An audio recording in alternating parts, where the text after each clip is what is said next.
அஸ்ஸலாமு அலைக்கும். Hi friends, இன்றைக்கி நம்ம கேப்சிகம் ஆப்பிள் மசாலா எப்படி செய்கிறதுன்னு பார்க்கலாம். அதுக்கு இந்த மாதிரி நான் கட் பண்ணி வச்சுருக்கேன். இப்போ வந்து பேனில் எண்ணெய் சேர்த்துட்டு கொஞ்சோண்டு அஜ்வைன், 2 ஸ்லிட்டு பச்சை மிளகா, 1 டீஸ்பூன் இஞ்சி பூண்டு பேஸ்ட், இதையும் நல்லா வதக்கி விட்டுறலாம். இது சப்பாத்திக்கு சூப்பராக இருக்கும்.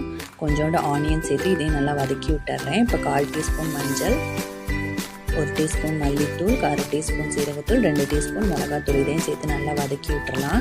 இப்போ கட் பண்ணி வச்சிருந்த கேப்சிகம் ஆனியனையும் சேர்த்து நல்லா வதக்கி விட்டுறலாம். இப்போ பாருங்கள், இதில் நான் ஒரு பெரிய தக்காளி பியூரி சேர்த்துக்கிறேன். இதில் தேவையான அளவுக்கு உப்பு சேர்த்து இதை நல்லா மசாலாவை நம்ம வேக விட்டுறலாம். என் வீடியோ பிடிச்சிருந்தா லைக் பண்ணுங்கள், சேனலையும் சப்ஸ்கிரைப் பண்ணுங்கள். பாருங்கள் எண்ணெய் எவ்வளோ பிரிஞ்சு வந்திருக்குன்னு. இப்போ நம்ம வேப்பிலை சேர்த்து இப்போ கொஞ்சம் தண்ணி ஊற்றி இப்போ 4 to 5 minutes இதை நம்ம வேக விட்டுறலாம். அவ்வளோதான், ரெடி ஆகிடுச்சு. இதில் கொஞ்சம் கசூரி மேத்தி சேர்த்து நம்ம இறக்கிடலாம். சூப்பராக ரெடி ஆகிடுச்சு. நீங்களும் ட்ரை பண்ணி பாருங்கள். அஸ்ஸலாமு அலைக்கும்.